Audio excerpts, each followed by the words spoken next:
Hi, this is Yogita. Welcome to 9 PM News Junction. సెక్రటేరియట్లో 3 మతాల ప్రార్థనా మందిరాలు కట్టేందుకు సీఎం ఓకే చెప్పారు.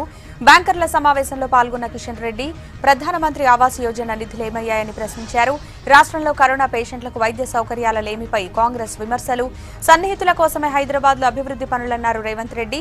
ఈజ్ ఆఫ్ డూయింగ్ బిజినెస్ లో 3వ స్థానానికి పడిపోయిన తెలంగాణ. వచ్చిన ప్రతి ఒక్కరికి టెస్టులు చేయాలంటూ ఆరోగ్య శాఖ ఉత్తర్వులు. సరిహద్దు వివాదంపై భారత్ చైనా సవాళ్లు ప్రతి సవాళ్లు. మరిన్ని డీటెయిల్స్ చూసే ముందు హెడ్లైన్స్ చూద్దాం. సెక్రటేరియట్లో గుడి మసీదుతో పాటు చర్చి నిర్మాణం. అసెంబ్లీ సెషన్ తర్వాత శంకుస్థాపన చేస్తామన్న సీఎం. పీఎం స్కీమ్ కు నిధులిస్తే డబుల్ బెడ్రూమ్లకు మళ్లించారు. పేదల 1,00,000 అప్లికేషన్లు పెండింగ్ లో పెట్టారన్న కిషన్ రెడ్డి. శ్రీశైలం మృతుల కుటుంబాలకు మరో 75 లక్షలు. విమర్శలతో పరిహారం పెంచుతూ జెన్కో నిర్ణయం. మంత్రి హరీష్ రావుకు కరోనా పాజిటివ్. త్వరగా కోలుకోవాలంటూ కేటీఆర్, కవిత ట్వీట్.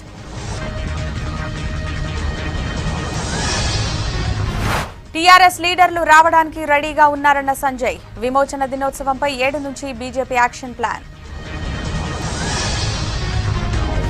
వైద్య సేవలపై అన్ని అబద్దాలేనన్న ఉత్తమ్. భట్టి సన్నిహితుల వెంచర్ల దగ్గరే రోడ్లేశారన్న రేవంత్. చిప్లు మార్చి జనాన్ని ముంచిన పెట్రోల్ బంకులు. 5గురు అరెస్ట్, 9 మంది ఓనర్లపై కేసులు. దేశంలో ఈజ్ ఆఫ్ డూయింగ్ బిజినెస్ లో ఏపీ ఫస్ట్. తెలంగాణను దాటి 2వ స్థానంలో ఉత్తరప్రదేశ్. టెస్టుల కోసం ఎవరొచ్చినా చేయాల్సిందేనన్న ఆరోగ్య శాఖ.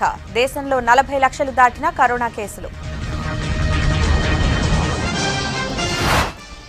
1 ఇంచు కూడా వదులుకోబోమన్న చైనా. దూకుడు తగ్గించుకోవాలన్న రాజ్నాథ్ సింగ్.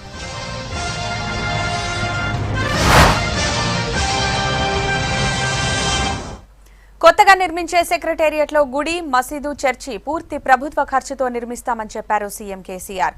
అసెంబ్లీ సమావేశాల తర్వాత అన్ని ప్రార్థనా మందిరాలకు ఒకేసారి శంకుస్థాపన చేస్తామని, వేగంగా నిర్మాణాలు పూర్తి చేస్తామని స్పష్టం చేశారు.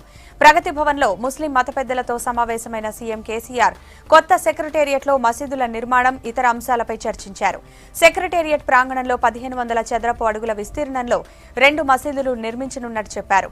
1500 అడుగుల విస్తీర్ణంలో గుడిని నిర్మిస్తామని, తర్వాత దేవాదాయ శాఖకు అప్పగిస్తామన్నారు. కొత్త సెక్రటేరియట్ ప్రాంగణంలో తమకు ప్రార్థన మందిరం కావాలన్న క్రిస్టియన్ల కోరిక మేరకు చర్చి నిర్మిస్తామని చెప్పారు. चीफ मिनिस्टर साहब से ये बात कही गई कि हमारे यहाँ मस्जिद हमारे अकीदे का हिस्सा है। बहुत खुशी की बात यह है कि चीफ मिनिस्टर साहब ने बहुत ही तफसील के साथ हम लोगों का मौक़िफ़ सुना और उन्होंने बहुत वाज़ेह अल्फाज में ये वादा किया तकरीबन 1500 गज जमीन, वही जमीन ये हुकूमत मस्जिद के लिए देगी। 2 मस्जिदें बनेंगी और बीच का जो हिस्सा है उसमें मस्जिद की खिदमत करने वाले इमाम, मुअज्जिन साहब वगैरह उनका क्वार्टर बनेगा और गवर्नमेंट अपनी तरफ से इसको बनाएगी कि अक्टूबर के पहले या दूसरे हफ्ते में उसकी बुनियाद रखी जाएगी और बुनियाद इस तरह रखी जाएगी कि उसमें मस्जिद की भी बुनियाद होगी, फिर उसी अहाते में जो मंदिर बनने वाला है उसकी भी बुनियाद रखी जाएगी। ప్రధానమంత్రి ఆవాస్ యోజన నిధులు డబుల్ బెడ్రూమ్ ఇళ్లకు మళ్లించారని రాష్ట్ర ప్రభుత్వంపై విమర్శలు చేశారు కిషన్ రెడ్డి. 10 లక్షల పేదల అప్లికేషన్లు పెండింగ్ లో పెట్టారు. ఇక ఈ సీజన్లో పత్తి రైతులకు ఇబ్బందులు రాకుండా చూస్తామన్నారు. చివరి బస్తా వరకు పత్తి కొనుగోలు చేస్తామన్నారు. హైదరాబాద్ లో బ్యాంకర్లతో సమావేశమైన తర్వాత ఆయన మీడియాతో మాట్లాడారు. అలాగే ప్రధానమంత్రి ఆవాస్ యోజన పథకంపైన రివ్యూ చేసినట్టు కిషన్ రెడ్డి చెప్పారు. ఆత్మనిర్భర్ భారత్ కింద హైదరాబాద్ లో 2 లక్షల మంది స్ట్రీట్ వెండర్స్ కి రుణాలు ఇవ్వాలని ఆదేశించినట్టు చెప్పారు. మంత్రి గారు ఏదైతే అందరికీ ఇల్లు సౌకర్యం కల్పించాలనేటువంటి పథకం ద్వారా అమలు చేస్తూ ఉన్నారో అది తెలంగాణ రాష్ట్రంలో కూడా, ముఖ్యంగా హైదరాబాద్ నగరంలో కూడా అమలు చేయాలని చెప్పడం జరిగింది. ఇప్పటికీ కొన్ని బస్తీ దవాఖానాలు ప్రారంభమైనాయి. కాబట్టి రానున్న రోజుల్లో హైదరాబాద్ నగరంలో ఈ బస్తీ దవాఖానాలు పూర్తి స్థాయిలో సమర్థవంతంగా పని చేయాలని చెప్పి కూడా కేంద్ర ప్రభుత్వం నిధులు ఇస్తుంది. కాబట్టి సమర్థవంతంగా పని చేయాలని చెప్పి కూడా ఈరోజు జరిగినటువంటి రివ్యూలో నిర్ణయించడం జరిగింది. గత సంవత్సరము 11,656 కోట్లు ఖర్చు పెట్టి ఈరోజు గత సంవత్సరం పత్తి కొనుగోలు చేయడం జరిగింది. ఈ సంవత్సరం కూడా క్వాంటిటీ ఉత్పత్తి పెరిగేటువంటి అవకాశం ఉంది. తెలంగాణ రాష్ట్ర ప్రభుత్వ మార్కెటింగ్ డిపార్ట్మెంట్తో కలిసి పూర్తి స్థాయిలో కేంద్ర ప్రభుత్వమే పత్తి కొనుగోలు గత సంవత్సరం చేసింది. ఈ సంవత్సరం కూడా మరి అదేవిధంగా కొనుగోలు చేయాలని చెప్పి నిర్ణయించడం జరిగింది. 3,800 క్వింటాల నుంచి 5,825 రూపాయలకు ఈరోజు మద్దతు ధర పెంచి చివరి బస్తా కాటన్ వరకు కూడా కొనుగోలు చేస్తూ ఉన్నటువంటి విషయాన్ని ఈ సందర్భంగా మనం చేస్తా ఉన్నాం. శ్రీశైలం జల విద్యుత్ కేంద్రంలో జరిగిన అగ్ని ప్రమాదంలో చనిపోయిన ఉద్యోగుల కుటుంబాలకు పరిహారంపై విమర్శలు రావడంతో రాష్ట్ర ప్రభుత్వం దిగివచ్చింది. ఇప్పటికే ప్రకటించిన ఎక్స్గ్రేషియాకు అదనంగా 75 లక్షల రూపాయలు అందించాలని నిర్ణయించింది. దీంతో ఈ ప్రమాదంలో చనిపోయిన డీఈ కుటుంబానికి 1,25,00,000 రూపాయలు, మిగతా ఉద్యోగుల కుటుంబాలకు ₹1,00,00,000 చొప్పున పరిహారం అందుతుందన్నారు జెన్కో ట్రాన్స్కో సీఎండీ ప్రభాకర్ రావు. చనిపోయిన ఉద్యోగుల కుటుంబాల్లో ఒకరికి ఉద్యోగం ఇవ్వాలని నిర్ణయించినట్లు చెప్పారు. ప్రమాదంలో చనిపోయిన డీఈకి గతంలో 50 లక్షల రూపాయలు, మిగతా ఉద్యోగులకు 25 లక్షల చొప్పున ఆర్థిక సాయం ప్రకటించింది ప్రభుత్వం. అయితే దీనిపై బాధిత కుటుంబాలు సహా అన్ని వైపుల నుంచి విమర్శలు రావడంతో పరిహారాన్ని పెంచుతూ ప్రభుత్వం నిర్ణయం తీసుకుంది.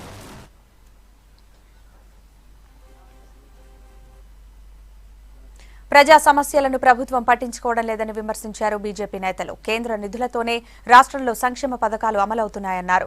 కమిషన్ల కోసమే ప్రాజెక్టులు కడుతున్నారని మండిపడ్డారు. కాళేశ్వరం ప్రాజెక్టు డిజైన్ లోపంతోనే రైతులు నష్టపోవాల్సిన పరిస్థితి వచ్చిందన్నారు. రాష్ట్రంలో మక్కల కొనుగోలుకు సంబంధించి భారీ కుంభకోణం జరుగుతోందని ఆరోపించారు. తెలంగాణ విమోచన దినోత్సవాన్ని అధికారికంగా నిర్వహించాలని డిమాండ్ చేశారు బీజేపీ లీడర్స్. బీజేపీ అంటే కేసీఆర్ కు భయం పట్టుకుందన్నారు పార్టీ చీఫ్ బండి సంజయ్. కేంద్రం ఇచ్చిన డబ్బులతోనే రాష్ట్రంలో సంక్షేమ కార్యక్రమాలు నడుస్తున్నాయన్నారు. రాష్ట్ర ప్రభుత్వ ఖజానా నుంచి ఒక్క పైసా కూడా ఇవ్వడం లేదన్నారు. జనగామ, భువనగిరి జిల్లాలకు చెందిన నాయకులు పార్టీలో చేరారు.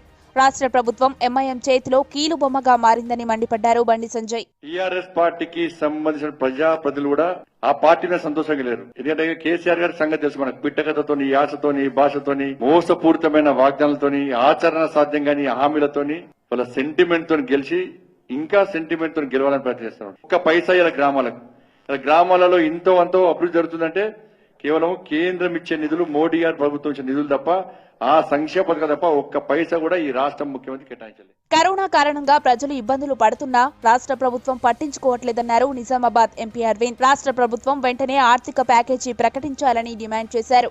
మక్కల కొనుగోలుకు సంబంధించి రాష్ట్ర ప్రభుత్వం ఎలాంటి క్లారిటీ ఇవ్వట్లేదన్నారు అరవింద్. రాష్ట్రంలో మక్కల కొనుగోలుకు సంబంధించి భారీ కుంభకోణం జరుగుతుందని ఆరోపించారు. 1,850 రూపాయలు కేంద్రం ప్రకటించినప్పుడు నీకు కొనుగోలు కేంద్రం పెట్టడానికి ఏంది ఇబ్బంది? ఇదే వరి ప్రొక్యూర్ చేసే టైంలో అడిగితే ఇక్కడ మన జిల్లా మంత్రి మార్వాడి లెక్కలు చెప్పిండు. ఈ రైతుల పట్ల నీకు బాధ్యత లేదా? మరి వేరే రైతులకి, రాష్ట్ర రైతులకేమో 30,000, 50,000, 40,000 వచ్చే పంటలు వేసుకోమంటావు. కేంద్ర ప్రభుత్వం నిర్ణయించిన ఎంఎస్పి ధర మీద కొనేటట్టు కొనుగోలు కేంద్రాలు ఏర్పాటు చేయాలా? తెలంగాణలో రోహింగ్యాలు పెరుగుతున్నారని ఆరోపించారు ఎమ్మెల్యే రాజాసింగ్. రోహింగ్యా ముస్లింలు యూట్యూబ్ ఛానల్ స్టార్ట్ చేశారని విమర్శించారు. రోహింగ్యాలు ఎక్కడి నుంచి వచ్చారో మళ్లీ అక్కడికి పంపించాలని రాష్ట్ర ప్రభుత్వాన్ని డిమాండ్ చేశారు రాజాసింగ్. యూట్యూబ్ ఛానల్ ఓపెన్ చేసినారు, అదే విధంగా ఫుట్బాల్ ఒక క్లబ్ పెట్టుకున్నారు. ఇది తెలంగాణ డీజీపీ గారు కానీ, మన హైదరాబాద్ కమిషనర్ గారు కానీ వాళ్ళకి తెలుసా, తెలియదా? ఎంతమంది ఇన్లీగల్ గా రోహింగ్యాలు ఉంటున్నారు, వాళ్ళు ఏ దేశం నుంచి వచ్చినారు ఆ దేశంకి పంపించాలని నేను మా అమిత్ షా గారికి రిక్వెస్ట్ చేస్తున్నా. కమిషన్లు దండుకోవడానికే ఇరిగేషన్ ప్రాజెక్టులు కడుతున్నారని ఆరోపించారు బీజేపీ నేత, మాజీ ఎంపీ వివేక్ వెంకటస్వామి. మంచిర్యాల జిల్లా చెన్నూరు నియోజకవర్గంలోని కోటపల్లి మండలం అన్నారంలో పర్యటించారు. ప్రాణహిత వరదతో ముంపునకు గురైన పంటలను పరిశీలించారు. కాళేశ్వరం ప్రాజెక్టు డిజైన్ లోపంతోనే రైతులు నష్టపోవాల్సిన పరిస్థితి వచ్చిందన్నారు వివేక్. వరదలతో నష్టపోయిన రైతులకు ప్రభుత్వం ఎకరాకు 30,000 ఇవ్వాలని డిమాండ్ చేశారు వివేక్ వెంకటస్వామి. ముఖ్యమంత్రి ఈ కమిషన్లు దోచుకోనికే ఓ పెద్ద ఇరిగేషన్ ఎక్స్పర్ట్ అని చెప్పుకొని, ఈయన ఇరిగేషన్లను అసలు ఇంజనీరే కాదు, ఈయన ఒక హిస్టరీ స్టూడెంట్. ఇంజనీర్ కాకున్నప్పుడు ఆయన వచ్చి ప్రాజెక్టులు ఇట్లా చేయాలి అట్లా చేయాలని చెప్తే ఇట్లనే ఉంటుంది. ఈ 2 సంవత్సరాలలో ఇంత మంచి వాన పడినప్పుడు నీళ్ళన్నీ కూడా కింద వృధా చేస్తున్నారు. అంటే ఈయన డిజైనింగ్ ఏదైతే చేసిండో కేవలము కమిషన్లు దుబ్బనికే 36,000 కోట్ల ప్రాజెక్ట్ని 1,00,000 కోట్లు చేసి ఈ కమిషన్లు దోచుకోనికే ఈ ముఖ్యమంత్రి చేస్తున్నాడు. మరోవైపు అసెంబ్లీ సమావేశాల నేపథ్యంలో పార్టీ ఫ్లోర్ లీడర్లతో సమావేశమయ్యారు BJP state chief Bandi Sanjay. Assembly సమావేశాల్లో అనుసరించాల్సిన వ్యూహంపై ఎమ్మెల్యే రాజాసింగ్, ఎమ్మెల్సీ రామచంద్రరావుతో చర్చించారు. ప్రజా సమస్యలను ప్రభుత్వం దృష్టికి తీసుకువెళ్లాలని సూచించారు సంజయ్. రాష్ట్ర ఆర్థిక శాఖ మంత్రి హరీష్ రావుకు కరోనా సోకింది. కొద్దిపాటి సింప్టమ్స్ ఉండడంతో టెస్టుకు వెళ్లానని, పాజిటివ్గా రిపోర్ట్ వచ్చిందని ట్వీట్ చేశారు హరీష్. ప్రస్తుతం తన ఆరోగ్యం బాగుందని, ఎవరూ కంగారు పడొద్దని సూచించారు. తనతో కాంటాక్ట్ అయిన వారు టెస్ట్ చేయించుకోవాలన్నారు హరీష్. ఒకవేళ పాజిటివ్ వచ్చినా మైల్డ్ సింప్టమ్స్ ఉంటే హోమ్ ఐసోలేషన్లో ఉంటూ తగిన జాగ్రత్తలు తీసుకుంటే సరిపోతుందన్నారు హరీష్ రావు. కరోనా కారణంగా అసెంబ్లీ సమావేశాలకు దూరం కానున్నారు హరీష్ రావు. 2 వారాల పాటు హరీష్ హోమ్ ఐసోలేషన్లో ఉండనున్నారు.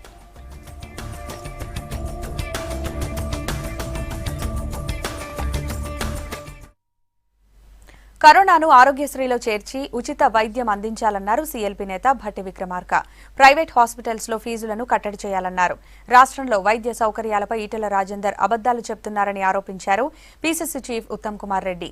హైదరాబాద్ అభివృద్ధిలో టీఆర్ఎస్ పాత్ర ఏం లేదన్నారు ఎంపీ రేవంత్ రెడ్డి. ప్రభుత్వ వైఫల్యాలను ప్రజల్లోకి తీసుకెళ్తామన్నారు. మున్సిపల్ మంత్రిగా కేటీఆర్ విఫలమయ్యారని విమర్శించారు.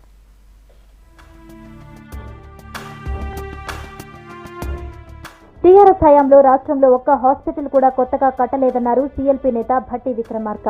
ఉన్న వాటిలోనూ సిబ్బంది కొరత, సౌకర్యాల లేమీ తీవ్రంగా ఉందన్నారు. ఆగస్టు 26 నుంచి కాంగ్రెస్ ఎమ్మెల్యేలతో కలిసి ప్రభుత్వ హాస్పిటల్స్ సందర్శించారు భట్టి. హాస్పిటల్స్ లోని పరిస్థితులపై ఫోటో ఎగ్జిబిషన్ పెట్టారు. ప్రభుత్వం స్పందించకపోతే హైకోర్టుకు వెళ్తామన్నారు. సమావేశాల్లోనూ ఈ అంశంపై ప్రశ్నిస్తామన్నారు. రాష్ట్రంలో హాస్పిటల్స్ పరిస్థితులపై హైకోర్టు, గవర్నర్ మొట్టికాయలు వేసినా ప్రభుత్వం స్పందించట్లేదన్నారు పీసీసీ చీఫ్ ఉత్తమ్ కుమార్ రెడ్డి. ఆనాటి ఉమ్మడి రాష్ట్ర ప్రభుత్వాలు కట్టి ఇచ్చినటువంటి బిల్డింగులు తప్ప 6.5 సంవత్సరాలుగా ఈ రాష్ట్ర ప్రభుత్వం ఒక్క కొత్త ఆసుపత్రిని రాష్ట్రంలో ఎక్కడ కట్టించలేదు. కొత్తగా ఒక్క పరికరాన్ని కూడా ఏ ఆసుపత్రికి అందించలేదు. చాలా హాస్పిటల్లో యాంజియోగ్రామ్ లేవు. చాలా హాస్పిటల్లో ఎక్స్రే ప్లాంట్లు ఉంటే పనిచేయట్లేదు. అంటే ప్రజలు ఇప్పుడు కరోనా కోవిడ్ బారిన పడి వైద్యం చేయించుకోవడానికి వస్తే అక్కడ పరీక్షలు చేయడానికి కావాల్సినటువంటి యంత్ర సామాగ్రి లేదు. హైకోర్టు మరోసారి కేసీఆర్ ప్రభుత్వాన్ని చివాట్లు పెట్టింది. గవర్నర్ తిట్టే, హైకోర్టు తిట్టే, మేము 4 నెలల క్రితం ఇదే విషయాలు మేము మాట్లాడితే నువ్వు అడ్డగోలు మాట్లాడినావు, నోటికి వచ్చినట్టు మాట్లాడినావు. టెస్టులు పూర్తి స్థాయిలో చేస్తలేరు. మార్చి 22న లాక్డౌన్ మొదలైతే సెప్టెంబర్ 5వ తారీఖు వరకు కూడా టెస్టులు కూడా సరిగ్గా చేయలేని సిగ్గులేని అసమర్థ ప్రభుత్వం. హైదరాబాద్ అభివృద్ధికి కేసీఆర్ సర్కార్ చేసిందేమీ లేదన్నారు కాంగ్రెస్ ఎంపీ రేవంత్ రెడ్డి. జీహెచ్ఎంసీ గత ఎన్నికల్లో ఇచ్చిన ఏ ఒక్క హామీని టీఆర్ఎస్ ప్రభుత్వం నెరవేర్చలేదన్నారు. మున్సిపల్ మంత్రిగా కేటీఆర్ విఫలమయ్యారని, ఆయనకు ఓటు అడిగే హక్కు లేదన్నారు రేవంత్ రెడ్డి. హైదరాబాద్, ఖమ్మం, వరంగల్ మున్సిపల్ ఎన్నికల్లో ఇచ్చిన హామీలను ప్రభుత్వం మర్చిపోయిందన్నారు కాంగ్రెస్ సీనియర్ నేత పొన్నం ప్రభాకర్. ప్రభుత్వ వైఫల్యాలను ప్రజల్లోకి తీసుకెళ్తామన్నారు. గతంలో ప్రజలకు చెప్పిన మాటలు గాని అమలు చేయకపోవడం వల్ల ఇయాల తిరిగి ప్రజల దగ్గరికి వెళ్ళి ఓట్లు అడిగే నైతిక హక్కు కేటీఆర్ గారికి లేదు. కేసీఆర్ గారు మాకు ఆశ చూపించిండు, కానీ ఇంతవరకు మాకు ఎవరికి ఇవ్వలేదు. ఇవ్వాల కూడా మళ్ళీ ఇస్తాడన్న నమ్మకం లేదు అని చెప్పి వాళ్ళందరూ చెప్పడం జరిగింది. కేటీఆర్కి అత్యంత సన్నిహితులైన వ్యక్తులవి రియల్ ఎస్టేట్ వెంచర్లు ఉన్న దగ్గర ప్రభుత్వ సొమ్ముతోని రోడ్లు వేసిండ్రు తప్ప ఏ పేదోళ్ళ ప్రాంతంలో కూడా రోడ్లు వేయలేదు. ఒక్క పేదవాడికి కూడా డబుల్ బెడ్రూమ్ ఇయ్యని పరిస్థితుల్లో ఇప్పుడు మేము అన్ని ఇస్తామని చెబుతూ 6 సంవత్సరాల తర్వాత మాటలకే పరిమితమవుతున్న వీళ్లను గట్టిగా ప్రజలు తగిన బుద్ధి చెప్పాలని కూడా ఈ సందర్భంగా కోరుతా ఉన్నాం. రాష్ట్ర ప్రభుత్వం తీసుకున్న ఎల్ఆర్ఎస్ తో పేద, మధ్యతరగతి ప్రజలకు ఇబ్బందిగా మారిందన్నారు ఏఐసీసీ కార్యదర్శి వంశీచంద్ రెడ్డి. దీనిపై ప్రభుత్వం మరోసారి ఆలోచించాలన్నారు. ప్రతిపక్షాలతో చర్చించి అందరికీ ఆమోదయోగ్యమైన విధానాలను అమలు చేయాలన్నారు. నూతన భూ క్రమబద్ధీకరణ పథకం ప్రవేశపెడుతూ జారీ చేసిన ఉత్తర్వులు అశాస్త్రీయం, లోపభూయిష్టం. కేవలం ఖజానా నింపడానికి ధనార్జనే ధ్యేయంగా ఈ నూతన భూ క్రమబద్ధీకరణ పథకం ప్రవేశపెట్టిందనేది నగ్న సత్యం. నింపిన ఖజానా సంపద ఆంధ్ర కాంట్రాక్టర్లకు దోచిపెట్టడానికి కాదా అని రాష్ట్ర ప్రజల తరపున నేను ప్రభుత్వాన్ని ప్రశ్నిస్తున్నా. మరోవైపు రేపు కాంగ్రెస్ కోర్ కమిటీ సమావేశం కానుంది. Dubbaka by election, graduate MLC ఎన్నికలు, జీహెచ్ఎంసీ ఎన్నికలపై ప్రధానంగా చర్చించనుంది. తెలుగుదేశం పార్టీ అధ్యక్షుడు చంద్రబాబు నాయుడు కాన్వాయ్లో ప్రమాదం జరిగింది. యాదాద్రి భువనగిరి జిల్లా చౌటుప్పల్ మండలం దండు మల్కాపురం దగ్గర ఘటన జరిగింది. ఆవు అడ్డు రావడంతో ఎస్కాట్ వెహికల్ డ్రైవర్ ఒక్కసారిగా బ్రేక్ వేశాడు. దీంతో కాన్వాయ్లోని జామర్ వెహికల్ను NSG2 వెహికల్ ఢీకొట్టింది. దీంతో ఆ వాహనం ట్రబుల్ ఇవ్వడంతో చంద్రబాబు 15 నిమిషాలు అక్కడే ఉండిపోయారు.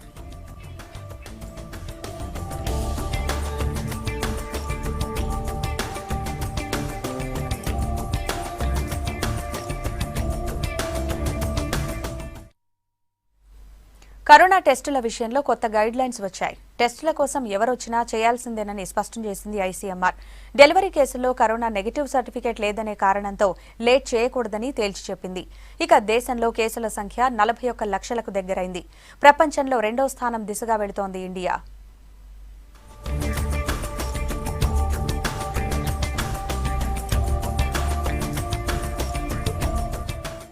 దేశంలో కరోనా కేసులు మరో రికార్డు క్రియేట్ చేశాయి. కేసుల సంఖ్య 40 లక్షలు దాటిపోయింది.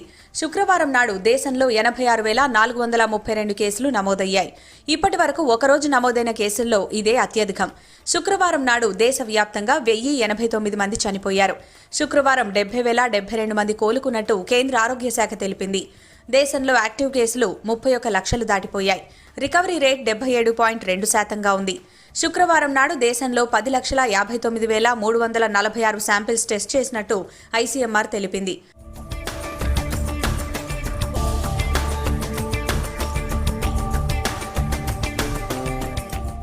కరోనా టెస్టులపై కొత్త పాలసీ తీసుకొచ్చింది కేంద్ర ఆరోగ్య శాఖ. టెస్టింగ్ ప్రొసీజర్ను సింప్లిఫై చేసింది. First time on demand testing ను ఇంట్రడ్యూస్ చేసింది.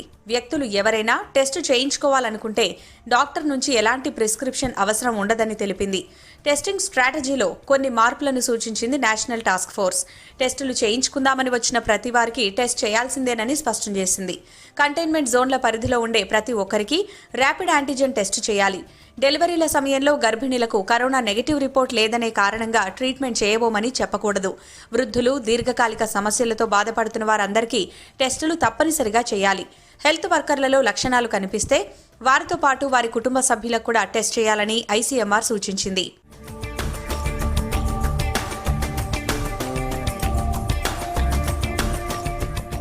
ఢిల్లీలో టెస్టులు పెంచుతున్నందునే కేసులు పెరుగుతున్నాయన్నారు సీఎం కేజ్రీవాల్. ఢిల్లీలో కరోనా నియంత్రణలోనే ఉందన్నారు కేజ్రీ.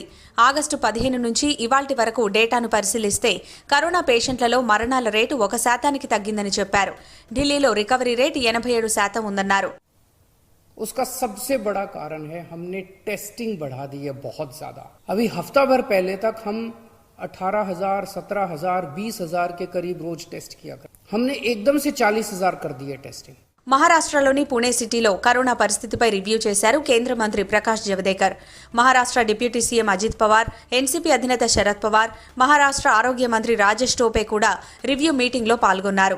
కంటైన్మెంట్ ఏరియాల్లో యాంటీజెన్ టెస్టులు పెంచాలని సూచించారు. సీరోలాజికల్ సర్వే పెద్ద ఎత్తున చేపడతామన్నారు. పబ్లిక్ ప్లేస్లలో మాస్క్ పెట్టుకోకపోయినా, ఉమ్మినా ఫైన్స్ కఠినంగా అమలు చేయాలని సూచించారు.